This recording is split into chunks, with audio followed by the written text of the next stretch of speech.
সাংবাদিক বৈঠকে 5 सालों में करीब 250 करोड़ से अधिक धनराशि इन गांवों के कामों में लगवाई और अपने पास से भी सुभाष चंद्रा फाउंडेशन की तरफ से भी हमने करीब 15 से 18 करोड़ रुपया अब तक इसमें कम से कम डायरेक्टली खर्च किया है। इनडायरेक्टली हमने बहुत से चीजें खेलों में और में इसमें लगाए हैं, जिस वजह से ये सब संभव हो सका।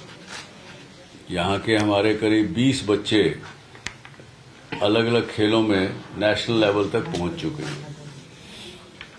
अब नेशनल में जीत के वो उससे आगे बढ़ेंगे, ऐसी हमारी अपेक्षा भी है और कोशिश भी रहेगी। बाकी इससे बढ़िया एक और काम जो तूल पकड़ता जा रहा है इन गांवों में, वो है ऑर्गेनिक खेती का। तो हमारे साथ इसके अंदर ऑर्गेनिक खेती में 10,000 किसानों को हमने सब कुछ करके उनको बताया ऑर्गेनिक खेती के विषय में। उसमें से अभी लगभग 800 से 1000 किसान इनडायरेक्टली काम कर रहे हैं। 350 तो बहुत डायरेक्टली हमारे साथ इसमें जुड़ के काम कर रहे हैं। आसपास के इलाकों के भी लोग, जो दूसरे गांवों के लोग हैं, वो भी इधर आके सब देखने लगे हैं। और एक चीज ये सबसे बड़ी अच्छी हो गई, हमने एक गांव में किसानों के घर के पीछे ही एक जैसे किचन गार्डन, जिनको हम गांव शहरों में कहते हैं, वो लगाए, जिनसे कि वो गांव का किसान भी अपने घर की सब्जियां वगैरह उसमें से लेने लगा। अब धीरे धीरे ये बात बढ़ती जा रही कि किसान के पास अगर 10 एकड़ जगह है तो उसमें से 1 एकड़ जगह वो कम से कम अपना ऑर्गेनिक खेती खुद के लिए गेहूं सब वो चीजें वगैरह उगाने में लग गया है। और इससे आज भी मैं जैसे था उन इलाकों में, वहीं से आ रहा हूं, तो वो लोगों का कहना रहा कि हमारे यहाँ बीमारियां कम हुई हैं पहले से। तो इसके बड़े इस तरह के लाभ हैं। और एक बात और बताना चाहूंगा कि इसी वर्ष सरकार ने जो सांस्कृतिक मंत्रालय है, उन्होंने अग्रोहा में जो कुल 20% खुदाई हुई थी आज से 15 वर्ष पहले, अब जो बाकी खुदाई के काम बाकी पड़े हैं 80%, वो काम अब जल्दी हम शुरू करवा लेंगे। उसकी भी हमें उम्मीद है कि इस बजट में धन सैंक्शन हो जाएगा।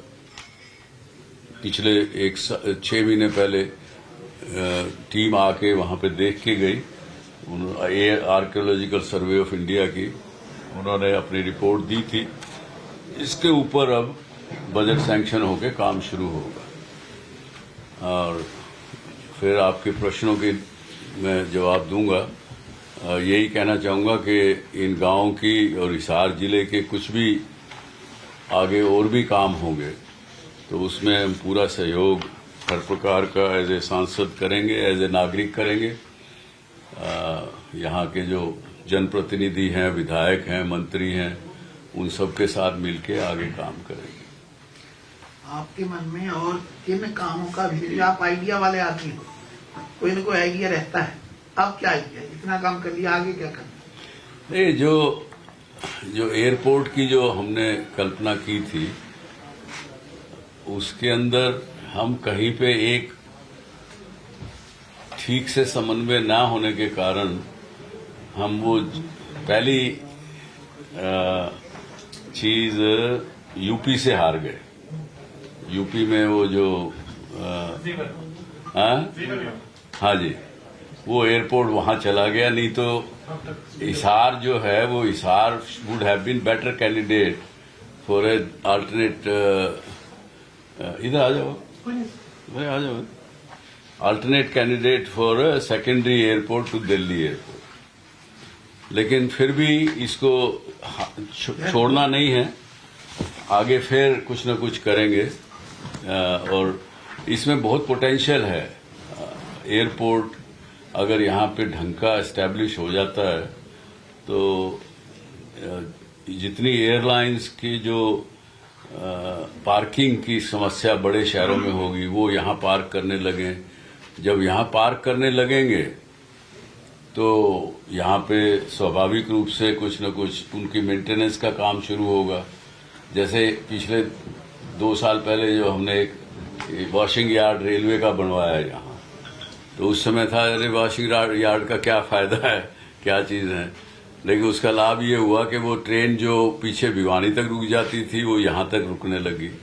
तो इसी प्रकार से बढ़ेगा, और एक बार बढ़ने लगे और कार्गो हब बन जाए, कुछ और बन जाए, तो उससे फिर मेरी जो पर्सनल कल्पना है, जो आपने कहा ना आइडिया क्या है, तो आइडिया ये है कि अगर इस इलाके में हम लोग फूलों की खेती और ऐसे हॉर्टिकल्चर की चीजें करने लगे और यहां से वो सीधा सामान एक्सपोर्ट हो एयर से, वो कल्पना से आगे बढ़ा सकते हैं इस काम को। और भी फिर उसके साथ साथ चीजें बनेंगी, इंडस्ट्री लगेंगी और होंगी। सर, जो किसानों को आप फूलों की खेती की बात कर रहे हैं, उसकी मंडियां अभी तक नहीं है खरीदारी के लिए, तो कैसे काम करेंगे? मंडियां फूलों के लिए? फूलों की खेती मतलब फूलों की मंडियां? हाँ, मंडियां तो नहीं है, लेकिन मंडियां तो इसलिए यहाँ पे अगर एयरपोर्ट होगा तो वो सीधा जहां मंडी है वहां चले जाए। इसकी फूलों को बेचने की तो मंडी है बड़ी अलग सोफिस्टिकेटेड है। मैं हॉलैंड में, झज्जर में है सर, झज्जर में तो है, बहुत बड़ी बना रखी, लेकिन जरूरत ही नहीं, सीधा एक्सपोर्ट हो सीधा जाएगा। एक्सपोर्ट हो बेचना किस लिए है लोकल? सीधा एक्सपोर्ट हो सकता कितना समय रहता है? है। मेरा अभी तो समय है, अगस्त तक का है। ये कितना? अगस्त तक का, 8 महीने, अभी 8 महीने बाकी है। 5 महीने बाद 8। आगे आप राज्यसभा में जाना पसंद करेंगे क्या? वो देखी जाएगा।